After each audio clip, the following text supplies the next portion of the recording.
ये दरअसल Indu mill compound है और यहीं पर बाबा साहब डॉक्टर अंबेडकर का स्टैचू बनाया जा रहा है।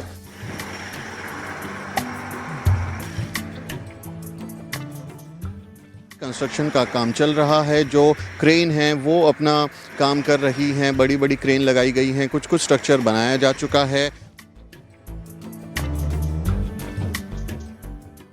जैसे आप न्यूयॉर्क में स्टैचू ऑफ लिबर्टी देखते हैं, वो मशाल लिए आपको दूर से एक स्टैचू नज़र आता है, वैसा स्टैचू बाबा साहब डॉक्टर अंबेडकर का होगा, जिसे स्टैचू ऑफ इक्वालिटी कहा जाएगा।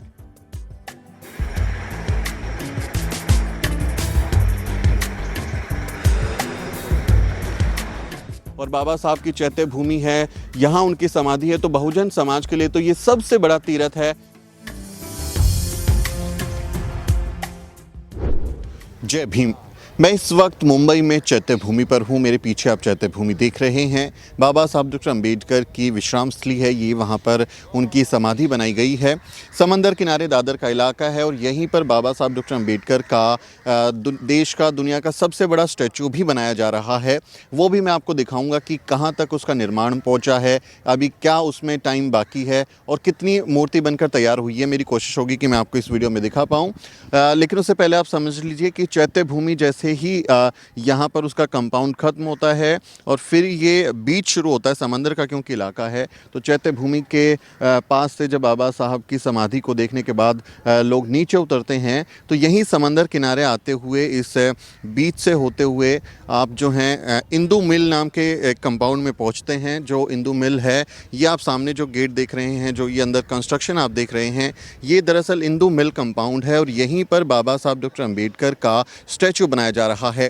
आप वीडियो में देख पा रहे होंगे कि कंस्ट्रक्शन का काम चल रहा है, जो क्रेन है वो अपना काम कर रही हैं, बड़ी बड़ी क्रेन लगाई गई हैं, कुछ कुछ स्ट्रक्चर बनाया जा चुका है और एक जो स्मारक है उसके रूप में इसे तब्दील किया जा रहा है। बाबा साहेब डॉक्टर अंबेडकर का एक दुनिया का सबसे बड़ा स्टैचू यहाँ पर निर्माण किया जाएगा। उसकी आप अगर जो प्रोजेक्ट है, जो उसकी तस्वीर है, उसमें जब आप देखेंगे तो आपको पता चलेगा कि कैसे बाबा साहेब का जो स्टैचू है वो एक सिंगल लार्जेस्ट स्टैचू होगा दुनिया में, जो बाबा साहेब डॉक्टर अंबेडकर की मूर्ति होगी और उसे स्टैचू ऑफ इक्वालिटी का नाम दिया गया है। तो ये सामने जो इंदू मिल कंपाउंड है, यहीं पर वो निर्माण चल रहा है। अभी नीचे का जो बेस है वो तैयार हो चुका है, कुछ कुछ स्ट्रक्चर यहाँ पर बना दिए गए हैं, लेकिन मूर्ति अभी उस स्थिति में नहीं है कि जो दिख जाए और ये कहें कि ये बाबा साहेब की मूर्ति अभी आधी बन गई, ऐसा नहीं है। अभी नीचे का जो बेस काम है वो हो चुका है, कंस्ट्रक्शन का काम इसमें चल रहा है, लेकिन बहुत धीरे से चल रहा है। काफ़ी इसमें कहीं की पेंडेंसी है काम की, और अभी तक इसको जब बाबा साहेब डॉक्टर अंबेडकर के नाम पर ये स्मारक बन जाना था, इसका इनॉग्रेशन होना था, लेकिन ऐसा हुआ नहीं है। 36 महीने का प्रोजेक्ट का इसमें समय था, लेकिन उस समय अवधि में इसको पूरा होते हुए आप नहीं देख पा रहे हैं और अब 2024 के आसपास का एक डेडलाइन रखा गया है कि उस समय तक ये बाबा साहेब का स्टैचू बनकर तैयार हो जाएगा। तो चैत्य भूमि पर बाबा साहिब के उनकी समाधि के जब लोग उनको देखने आएंगे, वहाँ पर उनको अपना अभिवादन पेश करने आएंगे, तो वहाँ से निकलकर सीधा सामने ये इंदू मिल कंपाउंड होगा, जहाँ पर बाबा साहिब डॉक्टर अंबेडकर का स्टैचू ऑफ इक्वालिटी यानी समानता का जो प्रतीक है, उसके तौर पे बाबा साहिब डॉक्टर अंबेडकर की प्रतिमा यहाँ पर देखने को मिलेगी। प्रतिमा की जो हाइट है उसको लेकर भी काफ़ी यहाँ पर कंट्रोवर्सी है, क्योंकि उस कंट्रोवर्सी को बताने से पहले मैं आपको बता दूं कि यहाँ बहुत लंबे समय से ये मांग हो रही थी कि बाबा साहेब डॉक्टर अंबेडकर, जिन्होंने भारत का संविधान बनाया है, जिन्होंने इस देश में करोड़ों लोगों को समानता का पाठ पढ़ाया, उनको इंसानी दर्जा दिलाया और उनके अधिकारों की गारंटी दी, उनके सम्मान में यहाँ पर एक स्मारक बनना चाहिए। क्योंकि जो चैत्य भूमि है वो बाबा साहब डॉक्टर अंबेडकर के परिवार वालों ने ही बनाई है।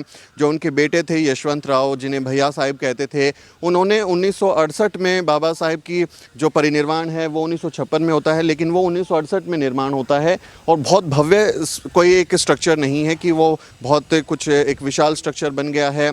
एक छोटा स्तूप बनाया गया है, उसी में बाबा साहेब की अस्थियां रखी गई हैं और उसको विकसित किया गया है परिवार की ओर से। और इसके मुकाबले जब आप देश में दूसरे नेताओं का, गांधी का, नेहरू का, इंदिरा गांधी का, अभी अटल बिहारी वाजपेयी का जो दिल्ली में स्मारक बना है, जब आप उनको देखेंगे तो आपको वो भव्यता नज़र आती है, वो तमाम तरीके के इंतज़ाम नज़र आते हैं, बड़ा स्मारक नज़र आता है, बड़े बड़े पार्क, पौधे और साज सज्जा नज़र आती है। लेकिन बाबा साहेब डॉक्टर अम्बेडकर का जो ये जगह है, ये दादर का शमशान घाट है, जहाँ पर उनका अंतिम संस्कार बुद्ध रीति से किया गया था और वहीं पर फिर उनका एक स्मारक बनाया गया परिवार की तरफ से। और यशवंत राव ने पूरे देश भर से लोगों से अपील की, कम्युनिटी से कुछ पैसे इकट्ठे किए और उसके बाद अपने खर्चे पर अपनी ये जो ज़मीन है, ये बाबा साहब डॉक्टर अम्बेडकर के अनुयायी ने ही ज़मीन दी थी और इसका रख रखाव और अभी भी जो चीज़ें हैं वो सरकार नहीं करती है, ये अम्बेडकर फैमिली ही करती है, उनका परिवार ही करता है।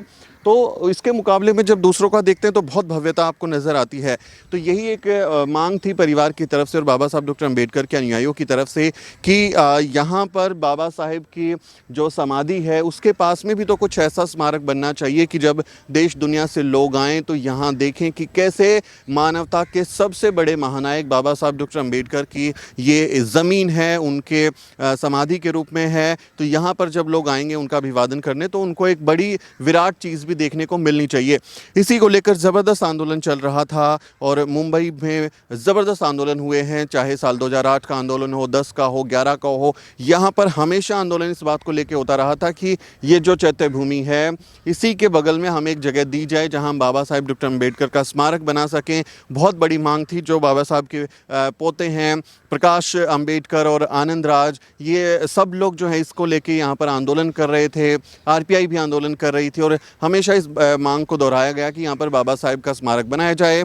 और ये आंदोलन निर्णायक मोड़ पे भी पहुँचता है 6 दिसंबर 2011 को, जब जो आनंद हैं बाबा साहेब के पोते हैं वो जो हैं यहाँ पर 6 दिसंबर 2011 को चैत्य भूमि यानी महापरिनिर्वाण बाबा साहेब का जब दिन होता है उससे यहाँ पर आते हैं और यहाँ अंदर घुस के इसमें बाबा साहेब डॉक्टर अम्बेडकर और तथागत बुद्ध की प्रतिमा रख देते हैं कि आप नहीं बनाएंगे तो हम बनाएंगे, हम अपने बाबा साहेब के सम्मान में इसका निर्माण करेंगे। तब जाके सरकार को आखिरकार इस बात को मानना पड़ा और जो बाबा साहब के अनुयायी थे उनके समर्थन में आई सरकार और उनके दबाव में झुक के इस जो ये प्लॉट है इंदू मिल का, करीब 12 साढ़े 12 एकड़ का ये प्लॉट है, ये बाबा साहब डॉक्टर अम्बेडकर के नाम पर आवंटित किया गया। और ये मनमोहन सरकार उस समय थी तो उन्होंने प्रिंसिपल एग्रीमेंट था कि ये कह दिया था कि हम बनाएंगे और फिर बाद की सरकारों में इसके लिए जो तमाम इंतज़ाम हैं उनको हरी झंडी दिखाई गई, उसको आगे बढ़ाने का काम किया गया। नरेंद्र मोदी ने यहाँ पर कहें कि वो जो ब्राह्मणवादी तरीका है भूमि पूजन का वो हुआ था, इसका काम शुरू हुआ था और यहाँ पर अभी कंस्ट्रक्शन का काम चल रहा है, लेकिन अभी मूर्ति जो है वो बनकर तैयार नहीं हुई है। अभी जो नई सरकार है महाराष्ट्र की, जो एकनाथ शिंदे हैं और जो देवेंद्र फडणवीस है, उनकी सरकार के लोग भी यहाँ पर आए, वो लोग भी आए थे और यहाँ पर कामकाज देख के गए हैं कि यहाँ पर अभी कितना काम हो गया है।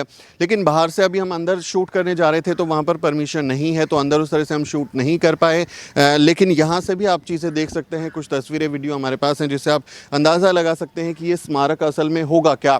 ये एक 12 साढ़े 12 एकड़ का एक जगह है जहाँ को बाबा साहब डॉक्टर अम्बेडकर का स्टैचू ऑफ इक्वलिटी खड़ा किया जाएगा।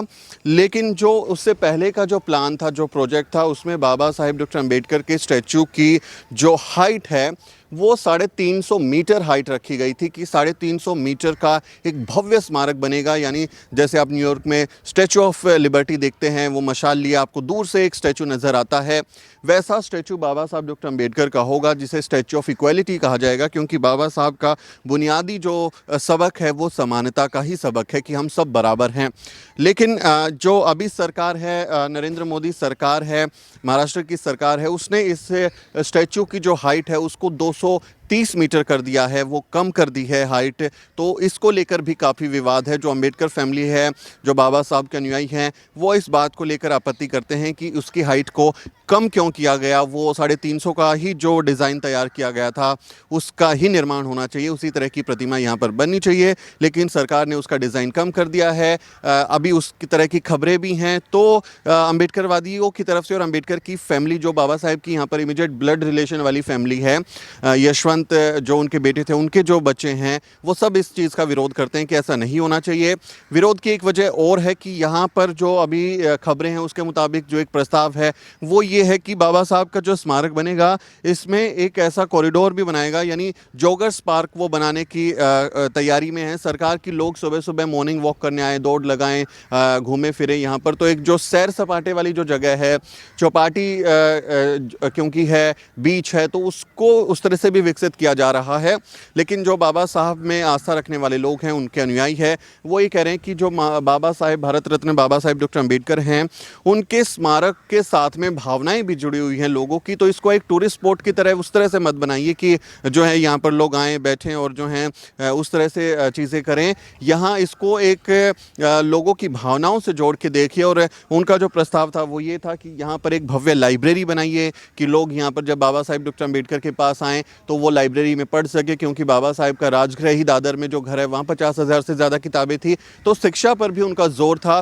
तो वो एक स्मारक बने और यहाँ पर कुछ उनके म्यूज़ियम से चीज़ें हों, कुछ यहाँ पर ट्रेनिंग सेंटर हो सकते हैं, स्टडी सेंटर बन सकते हैं, कुछ ऐसे सभागार बन सकते हैं जहाँ पर अम्बेडकरवादी अपने काम कर सके। तो इसका इस्तेमाल जो है वो उस तरह से है कि समाज के हित में इसका इस्तेमाल हो सके, ये उनकी मांग थी। लेकिन जो यहाँ की सरकार है उसका भी प्रस्ताव इस तरह से है कि यहाँ पर जॉगर्स पार्क बन सकता है, यानी सैर सपाटे की जगह बन सकती है। तो स्टैचू बना दिया और लोग आएँ, घूमें फिरें सुबह यहाँ पर, तो उससे भी लेकर विवाद है। और बाबा साहब डॉक्टर अंबेडकर के जो परिवार के लोग हैं, जो उनके पोते हैं आनंद, हम उनसे मिले थे, हम उनके पोते भीमराव जी से भी मिले थे, और उनका ये कहना है कि ये प्रस्ताव लेकर वो सरकारों के पास गए थे, मोदी सरकार के पास भी गए थे, लेकिन उन्होंने इस को जब उन्होंने ये प्रस्ताव पेश किया था कि स्टैच्यू ऑफ इक्वालिटी हम बनाएंगे, तो उन्होंने उस प्रस्ताव को तो उस पर बहुत ज़्यादा तेज़ी से काम नहीं किया। लेकिन उससे पहले जो है स्टैच्यू ऑफ कहीं यूनिटी, यानी जो सरदार पटेल का जो है वो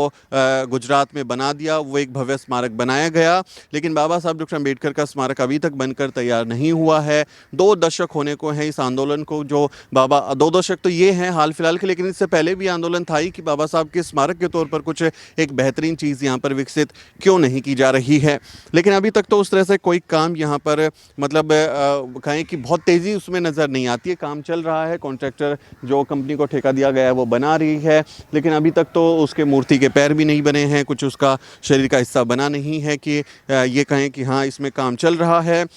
2023 आ गया, अब 2024 में इसका जो है वो डेडलाइन रखा गया है कि इसको बनाया जाए। आप सब जानते हैं 2024 में भारत में लोकसभा चुनाव होने वाले हैं, उसी साल महाराष्ट्र में भी विधानसभा चुनाव होने हैं। तो कहीं ना कहीं इसका राजनीतिक कनेक्शन भी जोड़ा जाता है कि इसका जो निर्माण हो, जो इसका उद्घाटन हो, जब इसके बारे में बताया जाए लोगों को, तो उस समय चुनावी एक फ़ायदा भी मिल सकें। सब लोग इसका क्लेम करते हैं, शिवसेना या फिर जो आरपीआई है, बीजेपी है, कांग्रेस हैं, सब लोग इसका क्लेम करते हैं कि हमने मेहनत की थी, हमने आंदोलन किया था, हमने बनवा दिया, हमने बनवाने में मदद की। तो उसके राजनीतिक फ़ायदे और नुकसान के तहत ही मुझे लगता है कि ये समय 2024 के आसपास ही उद्घाटन इसका हो सकता है, क्योंकि उस समय फिर बहुजन समाज को ये बताया जाएगा कि देखिए हमने ये भव्य स्मारक बना दिया, अब आप हमें वोट दे दीजिए। तो कुल मिलाकर यहाँ बहुत सारे राजनीतिक कारण भी इसके साथ जुड़े हुए हैं। और बाबा साहब की चैत्य भूमि है, यहाँ उनकी समाधि है, तो बहुजन समाज के लिए तो ये सबसे बड़ा तीर्थ है, जहाँ बाबा साहेब को देखने, उनकी अस्थियों को देखने, उनसे हिम्मत लेने, उनसे प्रेरणा लेने, जातिवाद और जो भेदभाव है उसके खिलाफ आंदोलन करने की शक्ति लेने दुनिया भर से लोग, अम्बेडकरवादी लोग यहाँ आते हैं। उनके लिए सबसे बड़ी जगह है, सम्मान की जगह है। तो ऐसे में ये सरकार किस तरह का स्मारक बनाती है, क्या इसकी एक मूर्त होती है, ये तो फिर आने वाले दिनों में ही पता चलेगा। फिलहाल इस वीडियो में इतना ही। इस पूरे वीडियो स्टोरी पर, इस स्टैचू ऑफ इक्वालिटी पर आपका क्या सोचना है, इसके बारे में ज़रूर लिखें, क्योंकि हिम्मत देने का काम करने वाली हैं। दुनिया भर में इस तरह के जो महानायक हुए हैं उनके सम्मान में ऐसे प्रयास होते रहे हैं। बहुत आंदोलन के बाद हमारे लोग ये काम करवाने में सफल हुए हैं। आप अपनी राय दें और हमारे वीडियो को शेयर करें दूसरे लोगों के साथ। आपसे अपील, हमारे चैनल को ज़रूर सब्सक्राइब करें, घंटी का बटन दबाएं, ताकि आपको ऐसी एक्सक्लूसिव स्टोरीज आपको हमेशा मिलती रहें। मेरा नाम सुमित चौहान है और इस वीडियो स्टोरी में रिकॉर्ड करने में मेरी मदद कर रहे हैं मेरे सहयोगी मोहित कुमार। मुंबई की चैत्य भूमि दादर इलाके से हम ये रिपोर्ट आपको दिखा रहे हैं। अगले किसी वीडियो में मुलाकात होगी।